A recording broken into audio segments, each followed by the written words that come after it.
मैं doctor Chanchal Garg, assistant professor, department of history, government arts college, Kota. BA second year, subject history, paper second, history of Rajasthan. आप लोगों का विषय चल रहा है ब्रिटिश कंपनी के साथ प्रमुख राजपूत राज्यों द्वारा संधियां 1818 ईस्वी। इसके अंतर्गत आपको पढ़ाया गया कि क्या कारण थे जिसकी वजह से राजस्थानी राज्यों ने अंग्रेजों का संरक्षण स्वीकार किया, साथ ही वो क्या कारण थे जबकि अंग्रेज राजस्थान के राजाओं के साथ संधि करने के लिए तैयार हुए। इसके पश्चात हमें इस वीडियो में पढ़ना है कि अंग्रेजों के साथ संधि के लिए क्या प्रारंभिक प्रयास राजस्थान के राजाओं के द्वारा किए गए। अंग्रेजों की सर्वोच्चता भारत में 1764 के बक्सर के युद्ध के बाद स्थापित हो चुकी थी और इधर 1761 ईस्वी में मराठे पानीपत के तृतीय युद्ध में अहमद शाह अब्दाली से पराजित हो चुके थे। तो ये स्पष्ट था कि मराठे जो हैं वो अंग्रेजों से कमज़ोर हो रहे हैं और ये भी स्पष्ट था कि ये दोनों शक्तियां, मराठे चूँकि वो भारत पर अधिकार अपना प्रभुत्व स्थापित करना चाहते थे, इधर अंग्रेज भारत पर प्रभुत्व स्थापित करना चाहते थे, तो दोनों ही शक्तियों में युद्ध होगा ही। और इन दोनों शक्तियों के मध्य हमें युद्ध दिखाई देता है 1776 AD से, जब प्रथम आंग्ल मराठा युद्ध शुरू होता है। राजस्थान पर अब तक मराठों ने लूटमार के द्वारा अपनी सर्वोच्चता को स्थापित कर रखा था, लेकिन अब मराठों के विरुद्ध राजस्थान के राजाओं ने कोशिश की कि वे अंग्रेजों से सहायता प्राप्त करें। मराठों के शत्रु थे अंग्रेज और इसीलिए राजस्थान के राजाओं ने अंग्रेजों से मित्रता स्थापित करने का प्रयत्न किया। सर्वप्रथम जयपुर के महाराजा पृथ्वी सिंह ने 1776 ईस्वी में अपना एक प्रतिनिधि गवर्नर जनरल के पास कलकत्ता भेजा मित्रता करने के लिए। इस समय तक भारत की राजधानी कलकत्ता थी, अंग्रेजों का जो केंद्र था वो कलकत्ता में था। 1781 ईस्वी में जोधपुर के राजा विजय सिंह ने मराठों के आतंक और दबाव से मुक्ति पाने के लिए अंग्रेजों से पत्र व्यवहार किया, लेकिन इस समय में प्रथम आंग्ल मराठा युद्ध हो रहा था, साथ ही संधि वार्ता भी चल रही थी, इसीलिए वॉरेन हेस्टिंग्स ने कोई ध्यान नहीं दिया।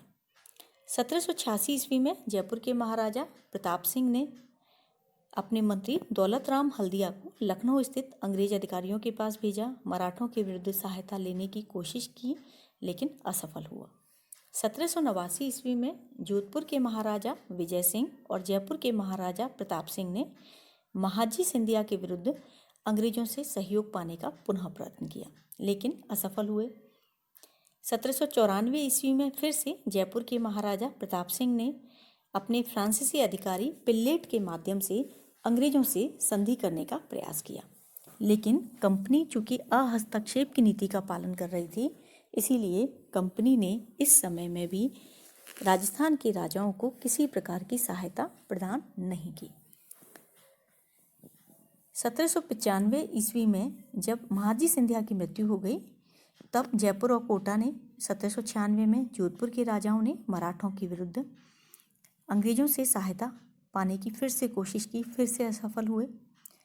1799 ईस्वी में जयपुर के महाराजा प्रताप सिंह ने अवध के पदच्युत नवाब, जो कि एक तरह से अंग्रेजों का शत्रु हो चुका था, वाजिद अली शाह को अपने राज्यों के उसके राज्य में संरक्षण लेने के लिए आया था, उसे धोखे से अंग्रेजों को दे दिया, जिससे कि अंग्रेज उसके साथ साथ सहानुभूति रखें और उसके साथ संधि कर लें, लेकिन अंग्रेजों ने यह संबंध भी नहीं रखा। इस तरह से हम ये देखते हैं कि राजस्थान के राजाओं ने अनेक बार मराठों के विरुद्ध अंग्रेजों से सहायता लेने का प्रयत्न किया, लेकिन 18वीं शताब्दी के अंत तक उन्हें अपने प्रयत्नों में सफलता प्राप्त नहीं हुई। लेकिन 19वीं शताब्दी से हम ये देखते हैं कि अंग्रेजों ने मराठों के साथ संधियां करना शुरू कर दिया। अब ये संधियां हमें कब दिखाई देती हैं? अगस्त 1803 ईस्वी में जब आंग्ल मराठा युद्ध हुआ और मराठे पराजित हुए और सिंधिया के साथ अंग्रेजों ने जब सुरजी अर्जन गांव की संधि अगस्त 1803 में की, तो जयपुर और जोधपुर जो सिंधिया के प्रभाव क्षेत्र के अंतर्गत आते थे, वे क्षेत्र अंग्रेजों को देने पड़े। मराठों की पराजय ने राजपूत शासकों को अब एक अवसर दे दिया कि मराठों के विरुद्ध वे अंग्रेजों के पास जा सकते हैं। 29 सितंबर 1803 को भरतपुर राज्य ने अंग्रेजों से संधि कर ली।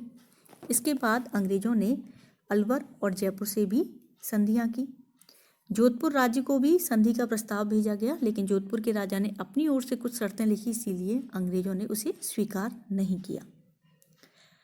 अलवर, भरतपुर, जयपुर और जोधपुर राजाओं के साथ संधियां करने में अंग्रेजों का मुख्यतः उद्देश्य जो रहा होगा वो सिंधिया की शक्ति को कमजोर करना था, क्योंकि ये ध्यान रखिएगा इस समय में सिंधिया और होलकर यही मराठा सरदार थे जो शक्तिशाली थे, अन्यथा पेशवा की भी शक्ति कमजोर हो चुकी थी। वेलेजली की ये जो साम्राज्यवादी नीति थी, इस नीति को कंपनी के संचालकों ने पसंद नहीं किया और उसे वापस बुला लिया।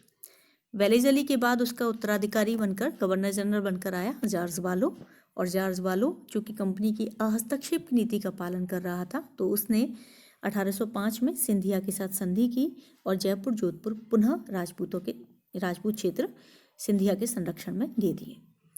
भरतपुर और अलवर के साथ जो संधियां हुई थी, उन संधियों को अंग्रेजों ने कायम रखा। ये हो सकता है कि विभिन्न शक्तियों पर नियंत्रण करने के लिए ऐसा रखा गया होगा। इसी समय राजस्थान के इतिहास में एक ऐसी घटना हुई जो मेवाड़ और राजस्थान दोनों के ही इतिहास के लिए कलंक कही जाती है। यह घटना थी कृष्णा कुमारी की घटना। कृष्णा कुमारी मेवाड़ के महाराणा भीम सिंह की पुत्री थी। अत्यंत सुंदर थी, इसीलिए यह घटना शायद हुई। 1798 ईस्वी में मेवाड़ के महाराणा भीम सिंह ने अपनी पुत्री कृष्णा कुमारी की सगाई जोधपुर के राजा भीम सिंह के साथ तय की, लेकिन जब तक विवाह हो पाता उससे पहले ही जोधपुर के महाराजा भीम सिंह की मृत्यु हो गई। अब भीम सिंह की मृत्यु के पश्चात मानसिंह जोधपुर का राजा बना। इधर मेवाड़ के महाराणा भीम सिंह ने अपनी पुत्री का विवाह जयपुर के राजा सवाई जगत सिंह से करने का प्रस्ताव किया। सवाई जगत सिंह से सगाई करने के लिए सगाई का जो दल था वो भी चल दिया, लेकिन जोधपुर के तत्कालीन राजा मानसिंह का ये कहना था कि सगाई का नारियल पहले जोधपुर राजघराने में आया है, अतः कृष्णा कुमारी के साथ विवाह का प्रथम दायित्व जोधपुर का है। लेकिन मेवाड़ के महाराणा ने इस बात को नहीं माना और 1806 ईस्वी में जब सगाई का टीका जयपुर की ओर भेजा तो मानसिंह ने सेनाएं भेज दी। शाहपुरा के राजा ने बीच बचाव किया और जो टीके को लेकर जाने वाला जो दल था वो उदयपुर लौट आया। सवाई जगत सिंह को मानसिंह के इस कृत्य के लिए कि उसके लिए सगाई का टीका आ रहा था, लेकिन मानसिंह नहीं चाहता था तो उसने लौटा दिया। तो सवाई जगत सिंह को ऐसा कहकर पोकरण के ठाकुर ने भड़का दिया। सवाई जगत सिंह ने पिंडारी नेता अमीर खां को अपनी ओर मिला लिया और जोधपुर पर चढ़ाई कर दी। गिंगोली नामक स्थान पर जोधपुर का राजा मानसिंह पराजित हुआ और उसे जोधपुर के दुर्ग में शरण लेनी पड़ी।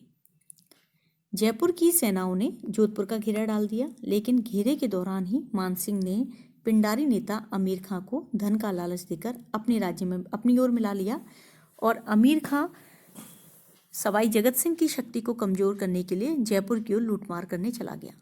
अपने राज्य को बचाने के लिए सवाई जगत सिंह को घेरा उठाना पड़ा और अपने राज्य की ओर लौटना पड़ा। अमीर खां से आतंकित होकर 1809 ईस्वी में जगत सिंह ने मानसिंह से एक समझौता कर लिया और ये तय हुआ कि दोनों ही राजा उदयपुर की राजकुमारी के साथ विवाह नहीं करेंगे। लेकिन मानसिंह अभी भी सशंकित था कि कहीं ऐसा न हो सवाई जगत सिंह उसके साथ विवाह कर ले। मानसिंह ने पिंडारी नेता अमीर खां को उदयपुर के लिए भेजा।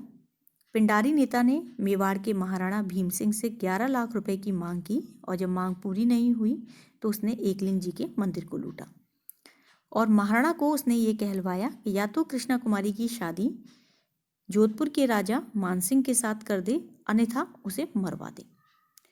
महाराणा इतना अशक्त हो चुका था कि वो अगर जोधपुर के राजा मानसिंह के साथ विवाह करता तो जयपुर का राजा उस पर चढ़ाई करता। तो ऐसे में उसे अनुकूल लगा कि वो अपनी पुत्री को मारवा दे और कृष्णा कुमारी को विषपान करवा दिया गया और 16 साल की वो जो लड़की थी वो मृत्यु को प्राप्त हो गई।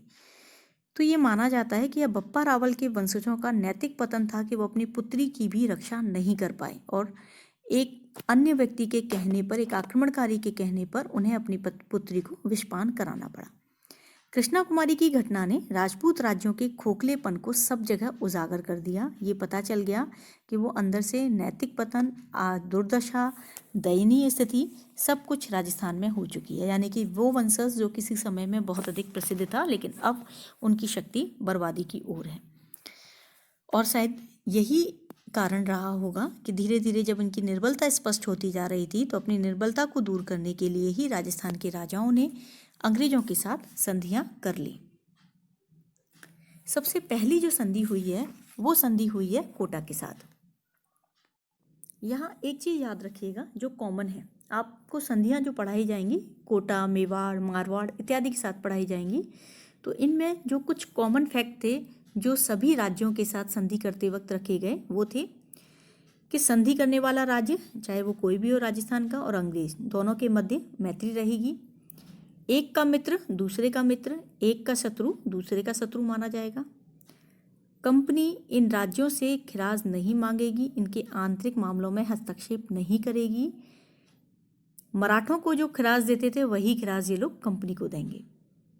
इसके अलावा कंपनी की स्वीकृति के बिना किसी यूरोपियन को अपने राज्य में नौकरी नहीं देंगे। कंपनी की स्वीकृति के बिना ना तो किसी राज्य पर आक्रमण करेंगे, ना किसी से दोस्ती करेंगे, और कंपनी का संरक्षण ये स्वीकार करेंगे। ये कुछ शर्तें थी जो कि लगभग सभी संधियों में हमें दिखाई देती हैं। अब बात करते हैं सबसे पहले कोटा के साथ संधि। कोटा सबसे पहला राजस्थान का राज्य था जिसने अंग्रेजों के साथ संधि की थी। कोटा और अंग्रेजों के बीच में 26 दिसंबर 1817 ईस्वी को संधि हुई थी, और इस संधि की जो शर्तें थी वही अन्य राजस्थानी राज्यों के लिए आधार बनी। कोटा के साथ संधि होने का सर्वोत्तम कारण क्या था कि कोटा का जो मुख्य प्रशासक था, एक तरह से दीवान झाला जालिम सिंह, वो बहुत कूटनीतिज्ञ था, और यही कारण था कि उसने आगे चलकर अपने संरक्षकों के लिए भी, अपने वंशजों के लिए भी एक अलग राज्य का निर्माण तक करवा डाला। 1758 में वह कोटा का फौजदार बना, और 1761 ईस्वी के भटवाड़ा युद्ध में उसकी प्रसिद्धि जो थी वो सब जगह पर फैल गई। उसने मराठों को भी साम दाम दंड भेद के द्वारा कोटा से दूर रखने का प्रयत्न किया। वो मराठा सरदारों को धन दे देता, कभी सैनिक सहायता दे देता, और इस तरह से वह उसने कोटा को बचाने की कोशिश की। जालिम सिंह ने अंग्रेजों के साथ अपनी मित्रता कर ली। सिंधिया और होलकर से भी उसकी मित्रता थी। वह लाखों रुपया मराठों को देता था जिससे कि मराठा से कोटा लूटमार इत्यादि से बच जाए। इस तरह से, लेकिन जब उसे यह लगा कि मराठों की और पिंडारियों की शक्ति कमज़ोर हो रही है, तो उसने अंग्रेजों की ओर हाथ बढ़ाना शुरू कर दिया। जब अंग्रेजों को पिंडारियों से युद्ध करना पड़ा, तो जेम्स टॉड ने झाला के समक्ष सहायता का प्रस्ताव रखा, और झाला जालिम सिंह ने तुरंत इस सहायता के प्रस्ताव को स्वीकार किया, अंग्रेजों की सहायता की। और जब पिंडारियों को परास्त किया गया, तो अंग्रेजों ने कोटा को डीग, पंचपहाड़, आहोर और गंगराड़ के परगने दिए। मतलब यह है कि झाला जालिम सिंह ने बदलती हुई हवा के रुख को पहचाना, और उसने जब ये जाना कि मराठों से ज़्यादा अंग्रेज सर्वोच्च हो रहे हैं, तो वो अंग्रेजों की ओर मुड़ गया। और इसीलिए जब झाला जालिम सिंह ने कोटा के प्रतिनिधि को दिल्ली भेजा, तो उसने मेटकॉफ से बातचीत कर संधि करवा ली। इस संधि की शर्तें लगभग वही थी जो अभी आपको बताई गई। सामान्यतः कुछ शर्तें, जैसे दोनों के बीच में मैत्री और सद्भावना रहेगी, एक का मित्र दूसरे का मित्र, दूसरे का शत्रु दूसरे का शत्रु रहेगा। ब्रिटिश सरकार ने कोटा राज्य को अपने संरक्षण में ले लिया। कोटा के महाराज और उसके उत्तराधिकारी सदैव ब्रिटिश सरकार की अधीनता में रहेंगे, उनके साथ सहयोग करेंगे। ब्रिटिश सरकार की अनुमति के बिना कोटा राज्य किसी अन्य शक्ति से न संधि करेगा न मैत्री करेगा। इसके अलावा कोटा किसी अन्य राज्य पर आक्रमण नहीं करेगा, और यदि किसी के साथ विवाद होता है तो वो अंग्रेजों की मध्यस्थता के निपटाया जाएगा। कोटा जो मराठों को खिराज दे रहा है वही खिराज अंग्रेजों को दिया जाएगा, और कोई भी शक्ति अब कोटा पर खिराज का दावा नहीं करेगी। जब अंग्रेजी सरकार को आवश्यकता होगी तब कोटा अपनी सैनिक सहायता देगा। महाराज और उसके उत्तराधिकारी राज्य के पूर्णतः शासक बने रहेंगे। ब्रिटिश सरकार के दीवानी और फौजदारी नियम वहाँ लागू नहीं होंगे, और ब्रिटिश सरकार उनके राज्य में किसी तरह का हस्तक्षेप नहीं करेगी। लेकिन ये कहा जाता है कि झाला जालिम सिंह अपने लिए भी कुछ चाहता था, तो उसने 20 फरवरी 1818 ईस्वी को एक पूरक संधि और की, और इस संधि के अंतर्गत 2 धाराएं शामिल की गईं। एक धारा थी कि कोटा के राजा महाराव उम्मेद सिंह के बाद उसका ज्येष्ठ पुत्र और उसके वंशज कोटा राज्य के शासक होंगे। दूसरी धारा जो महत्वपूर्ण थी वो ये थी कि राज्य की समस्त सत्ता यानी कि प्रशासन झाला जालिम सिंह और उसके बाद उसके वंशजों के पास रहेगी। एक तरह से झाला जालिम सिंह ने अपने वंशजों के लिए एक स्थान सुरक्षित करवा दिया। हालांकि कई लोग ये मानते हैं कि यह जाली साइन किए गए और इस तरह से यह जो संधि थी यह गलत हुई थी, लेकिन अंग्रेजों ने झाला जालिम सिंह की सेवाओं और उसके सहायता के बदले उसे यह उपकृत करने का प्रयत्न किया था। जालिम सिंह के इस कार्य के कारण वह कोटा में अलोकप्रिय हो गया। उसके विरोधियों ने उसकी हत्या करने की भी कोशिश की, और जब नया उत्तराधिकारी कोटा में बना महाराव किशोर सिंह, तो उसने झाला जालिम सिंह के अधिकारों को चुनौती दी। कर्नल टॉड जालिम सिंह का मित्र था, इसीलिए उसने उसकी ओर सहायता ली और कोटा के महाराव को भागकर बूंदी में शरण लेनी पड़ी। कोटा का महाराव दिल्ली में भी गया, लेकिन वहाँ भी कुछ सुनवाई नहीं हुई, और 1821 ईस्वी में मंगरौल में झाला जालिम के साथ किशोर सिंह का युद्ध हुआ, पराजित हुआ, उसे वहाँ से पलायन करना पड़ा। बाद में मेवाड़ के महाराणा भीम सिंह ने उनके मध्यस्थता कराई 22 नवंबर 1821 को, और ये तय हुआ कि महाराव किशोर सिंह जालिम सिंह की वो दीवान स्वीकार करेंगे और दोनों ही एक दूसरे के कार्य में हस्तक्षेप नहीं करेंगे। इसके पश्चात किशोर सिंह वापस लौट आया। 1824 में झाला दीवान सिंह की मृत्यु के पश्चात उसका पुत्र माधो सिंह कोटा का दीवान बना। दोनों में फिर लड़ाइयाँ, संबंध बिगड़ने लगे बाद में, तो इसीलिए 1837 ईस्वी में झाला के उत्तराधिकारियों के लिए अंग्रेजों ने एक नए राज्य का निर्माण किया, जो झालावाड़ था। झाला जालिम सिंह के उत्तराधिकारियों के लिए झालावाड़ का निर्माण कर दिया गया। एक तरह से अंग्रेजों ने उसकी सहायता या उसकी मदद के बदले उसे पूरी तरह से उपकृत कर दिया, और इस तरह झाला जालिम सिंह की नीतियों ने कोटा का अंग भंग करा दिया। कोटा के पश्चात अगली संधि हुई जोधपुर के साथ। यह संधि हुई 6 जनवरी 1818 ईस्वी को।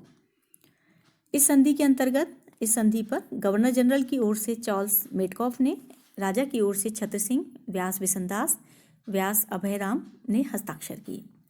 इस संधि के अंतर्गत भी यही था कि अंग्रेज और महाराजा मानसिंह यानी जोधपुर के राजाओं के मध्य मैत्री को स्वीकार किया गया, और साथ ही ये कहा गया कि जोधपुर जो है वो अंग्रेजों के संरक्षण में आ गया। एक का शत्रु दूसरे का शत्रु, एक का मित्र दूसरे का मित्र। अंग्रेजी सरकार की अनुमति के बिना जोधपुर राज्य किसी पर चढ़ाई नहीं कर सकता, किसी के साथ युद्ध नहीं करेगा, किसी के साथ मैत्री नहीं रखेगा, नए राज्यों के साथ मैत्री नहीं रखेगा, अंग्रेजों को सर्वोच्च मानेगा, और साथ ही जितना खिराज सिंधिया को देता था उतना अंग्रेजी सरकार को देगा। सिंधिया के साथ जो करारनामा था वो समाप्त माना गया। अब इसके अलावा अंग्रेजी सरकार की मांग पर जोधपुर राज्य 1500 सवार अंग्रेज सरकार की सेवा में भेजेगा, और यदि अधिक आवश्यकता पड़ती है अंग्रेजों को सेना की, तो आंतरिक सुरक्षा के लिए जितनी आवश्यकता है उसके अलावा समस्त सेना अंग्रेजी सरकार की सेवा में भेजेगा। जोधपुर के महाराज और उसके उत्तराधिकारी अपने राज्य के पूर्ण स्वामी बने रहेंगे, ब्रिटिश क्षेत्राधिकार को स्वीकार नहीं किया जाएगा। इस तरह से लगभग वही समान शर्तें जोधपुर के साथ भी स्वीकार की गईं। जोधपुर के पश्चात उदयपुर यानी मेवाड़ के साथ अंग्रेजों ने संधि की 13 जनवरी 1818 ईस्वी को। इस संधि पर कंपनी की ओर से चार्ल्स मेटकॉफ ने और महाराणा की ओर से ठाकुर अजीत सिंह ने हस्ताक्षर किए। इस संधि के अंतर्गत भी वही धाराएं रखी गईं, एक का मित्र दूसरे का मित्र, एक का शत्रु दूसरे का शत्रु, दोनों मित्र बने रहेंगे। साथ ही अंग्रेजी सरकार का संरक्षण मेवाड़ स्वीकार करेगा।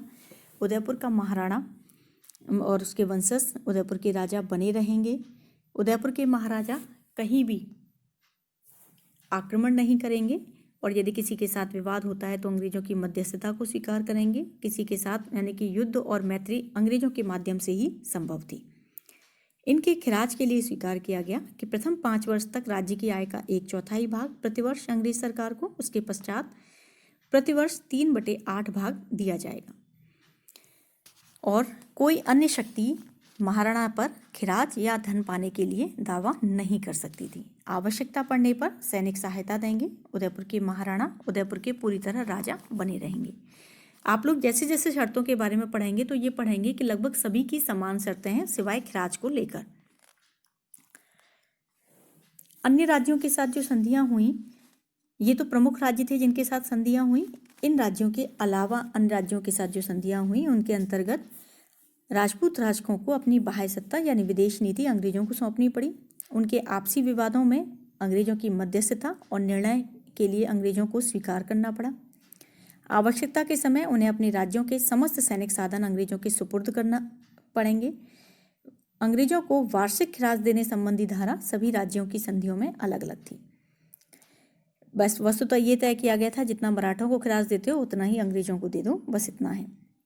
जयपुर राज्य में चूंकि मराठों और पिंडारियों ने बहुत बर्बादी की थी, इसीलिए प्रथम वर्ष उसे खिराज से मुक्त रखा गया। उसके बाद 4 लाख रुपए प्रतिवर्ष और उसके बाद हर वर्ष 1-1 लाख रुपए का खिराज बढ़ता जाएगा। छठे वर्ष से 8 लाख रुपए वार्षिक तय हुआ था। बूंदी से 80,000 रुपये वार्षिक लेना तय हुआ। बीकानेर, जैसलमेर, किशनगढ़ ये लोग मराठों को नियमित खिराज नहीं देते थे, इसीलिए कंपनी ने इन्हें खिराज से मुक्त रखा। लेकिन जब भी कंपनी को आवश्यकता होगी तो ये राज्य अपनी तरफ से पूर्ण सहायता कंपनी को देंगे। यह राजस्थान के राज्यों के साथ जो संधियां हुई थी उन संधियों की शर्तें सामान्यतः रखी गई थी। 1818 की ये जो संधियां हुई ब्रिटिश आधिपत्य को लेकर, इन संधियों का परिणाम राजस्थान में क्या हुआ? ये कह सकते हैं कि इन संधियों के साथ ही राजस्थान के इतिहास के एक युग का अंत और एक नए युग का सूत्रपात हुआ, जो पूरी तरह से अंग्रेजों के हाथों की कठपुतली बन चुका था। 1817-18 की संधियों के पश्चात राजस्थान के राज्यों पर कंपनी की सर्वोच्च सत्ता स्थापित हो गई। इन सब से राजस्थान के परंपरागत राजनीतिक, आर्थिक और सामाजिक ढांचों में परिवर्तन होने लगा। ये परिवर्तन कहीं सकारात्मक भी हमें दिखाई देते हैं, कहीं नकारात्मक भी दिखाई देते हैं। अंग्रेजों की नीति थी अपने साम्राज्यवादी हितों को पूरा करना। इधर राजस्थानी राजाओं की नीति थी अपने हितों की सुरक्षा करना और साथ ही अपने राज्यों को बचाए रखना। यदि संदर्भ में सबसे पहले हम राजनीतिक परिणाम देखें, आंतरिक प्रशासन, शासकों के भोगविलास में वृद्धि, सामंतों की पद मर्यादा पर प्रहार, ये राजनीतिक परिणामों के अंतर्गत आते हैं। अब राजनीतिक शक्ति के जो केंद्र अभी तक राजस्थान के राजा थे, वो केंद्र परिवर्तित होकर अंग्रेजों के हाथों में चला गया। 1817-18 में जब राजस्थानी राजाओं ने ब्रिटिश शासकों के साथ संधि की तो उन्होंने राहत का अनुभव किया कि अब उनके जितने भी सिरदर्द हैं वो सारे सिरदर्द अंग्रेजों के मत्थे उन्होंने कर दिए। राजस्थान में अशांति और अराजकता का अंत हो गया, शांति और व्यवस्था स्थापित हो गई। कंपनी द्वारा जब राजस्थान के राज्यों को अपने संरक्षण में लिया गया तो शासकों की सार्वभौमिकता और स्वतंत्रता समाप्त हो गई, क्योंकि संधियों में तो हालांकि कंपनी सरकार ने ये कहा था कि वो हस्तक्षेप नहीं करेगी, लेकिन धीरे धीरे एक अंग्रेज रेजिडेंट की नियुक्ति की गई और संपूर्ण जो प्रशासन था वो अंग्रेज रेजिडेंटों के हाथों में ही चला गया। उन्हें ये स्वीकार करना पड़ रहा था कि वे बाह्य झगड़े कंपनी की मध्यस्थता से स्वीकार करेंगे। तो ऐसे में कंपनी ने उनकी जो विदेश नीति थी वो पूरी तरह अपने हाथों में ले ली और विशेष परिस्थितियों में आंतरिक मामलों में भी वो हस्तक्षेप करती थी। वार्षिक खिराज का जो निर्धारण था वो कंपनी ने किया, जबकि वार्षिक खिराज राजा कहाँ से वसूलते थे? प्रजा से। राज्यों की बाह्य स्वतंत्रता समाप्त हुई, आपसी स्वतंत्रता उनकी समाप्त हो गई। आपसी संबंध जो कभी बहुत अच्छे थे वो पूरी तरह और खराब होने लगे। कंपनी सरकार ने ये नहीं कहा था कि वो आंतरिक मामलों में हस्तक्षेप नहीं करेगी, उसने धीरे धीरे हस्तक्षेप करना शुरू कर दिया और उनके राज्य को अपने अनुसार संचालित करना भी शुरू कर दिया। बीकानेर राज्य के साथ जब संधि हुई तो ब्रिटिश सरकार ने महाराज के विरोधी सामंतों और अन्य विरोधियों को कुचलने में सहयोग देने की बात कही थी। यानी कि कई बार हम ये देखते हैं कि इन संधियों में कुछ ऐसी शर्तें थीं, वे शर्तें अपने आप ही इन राज्यों के आंतरिक प्रशासन पर अंग्रेजों का अधिकार दे रही थी। साथ ही एक पॉलिटिकल एजेंट नियुक्त किया गया। पॉलिटिकल एजेंट ने सारी सत्ता अपने हाथों में रख ली। इसके बाद हम देखते हैं कि जब राजाओं ने ये देखा कि शासन सत्ता पर उन्हें कोई अधिकार प्राप्त नहीं है तो वो धीरे धीरे उदासीन होने लगे और अपने आप को वो भोग विलास में डुबाने लगे। ब्रिटिश अधिकारियों का हस्तक्षेप हो रहा था। ब्रिटिश समर्थक जो पदाधिकारी थे वो भी उन्हें प्रोत्साहित कर रहे थे। तो ऐसे में राजपूत राजा अपने शासन के प्रति पूरी तरह उदासीन हो गए और इनके पास अपने आप को बिजी रखने का एक साधन था भोग विलास और आमोद प्रमोद, और ये लोग भोग विलास में डूबते चले गए। जयपुर का राजा जगत सिंह बहुत अधिक विलासी था। उसने रसकपुर नामक एक वेश्या को अपनी महारानियों से भी अधिक सम्मान और अधिकार प्रदान किए, उसके नाम के सिक्के तक चलाए। जोधपुर का राजा मानसिंह वो भी भोग विलास में डूब गया। कोटा का राजा शत्रुसाल वो तो अपना अधिकांश समय रनिवास में बिताता था। इस तरह से राजाओं की भोग विलासता बढ़ती चली गई। इनका मुख्य भोग विलास के साधन होते थे पोलो, शिकार, कुश्ती के दंगल, हाथियों के दंगल, विलायती नटों के तमाशे, विलायती कुत्तों के तमाशे, संगीत, नृत्य, शराब की दावतें आदि। राग रंग में जब ये लोग डूबते चले गए तो उनका नैतिक पतन भी हो गया। किसी ने भी ये नहीं सोचा कि वो अपनी रियासत की ओर ध्यान दे। कोई ये नहीं ध्यान देता था कि प्रजा कष्ट में है, प्रजा कैसी है। जो भी उनके साथ सरकारी अधिकारी या अंग्रेज अधिकारी उनके साथ जो सुलूक कर रहे हैं उसे दूर करने का प्रयत्न उन्होंने नहीं किया। तो ऐसे में प्रजा की दशा भी खराब होती चली गई और राजाओं की जो दशा थी वो भी खराब होती चली गई। सामंतों की पद मर्यादा पर भी इससे प्रभाव पड़ा। सामंतों पर नियंत्रण रखने के लिए ही ब्रिटिश संरक्षण को स्वीकार किया गया था। तो अंग्रेजों ने सामंतों की सत्ता को धीरे धीरे कंट्रोल करना शुरू कर दिया। अब सामंतों को भी उन्होंने करदाता बना लिया। सामंतों की सैनिक सेवाओं की आवश्यकता राजाओं को नहीं रही तो सामंतों की सैनिक सेवा समाप्त कर दी गई। जब सैनिक सेवा समाप्त कर दी गई तो उनसे कर वसूलने का अधिकार भी छीन लिया गया। और इस तरह से जो सामंत और शासकों में जो झगड़े होते थे उसका निपटारा भी अंग्रेजों के माध्यम से होता था। सामंतों की जो श्रेणियां थी उन श्रेणियों को, उनके विशेषाधिकारों को भी धीरे धीरे अंग्रेजों ने समाप्त करना शुरू कर दिया, जिससे सामंतों की प्रतिष्ठा जो थी वो समाप्त होने लगी, उनकी प्रतिष्ठा जो थी वो कम होने लगी। उनके जो कुछ सुविधाएं उन्हें प्राप्त थीं वे सुविधाएं उनकी समाप्त कर दी गईं।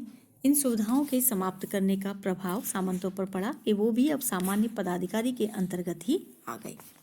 अब बात करते हैं राज्य की आर्थिक स्थिति की। राज्य की आर्थिक स्थिति पर प्रभाव पड़ने लगा। कंपनी सरकार, जब राजस्थान के राजा कंपनी को नियमित खिराज दे रहे थे तो कंपनी को नियमित खिराज देने का परिणाम हुआ कि राजस्थान के राज्यों का आर्थिक शोषण होने लगा। राजस्थान के राजाओं ने सामंतों से अधिक धन वसूलने की कोशिश की जिससे कि वो कंपनी सरकार को पैसा दे सकें। तो सामंतों ने अपनी क्षतिपूर्ति का प्रयास खालसा क्षेत्रों में लूटमार करके किया। खिराज की बहुत भारी रकम थी, अन्य खर्चे भी थे। तो ऐसे में इसकी क्षतिपूर्ति इधर राजा तो सामंतों से करने की कोशिश करते और सामंत अपने अधिकारों को बनाए रखने की कोशिश करते। ब्रिटिश सरकार ने बाद में सैनिक अभियान और सैनिक खर्च के नाम पर अपनी सेनाएं बना ली और उनका खर्च उन्होंने राजाओं से वसूलना शुरू कर दिया। 1835 ईस्वी में सिखावाटी ब्रिगेड की स्थापना की गई सिखावाटी में शांति के लिए, और इसका खर्च जयपुर राज्य से वसूला गया। तो जयपुर राज्य को सेठों और साहूकारों से इसे वसूलना पड़ा, और जब वो इसे देने में असमर्थ रहे तो बाद में कोट किराना के नाम से 21 गांव, 21 परगने जो थे वो अंग्रेजों ने अपने अधिकार में कर लिए।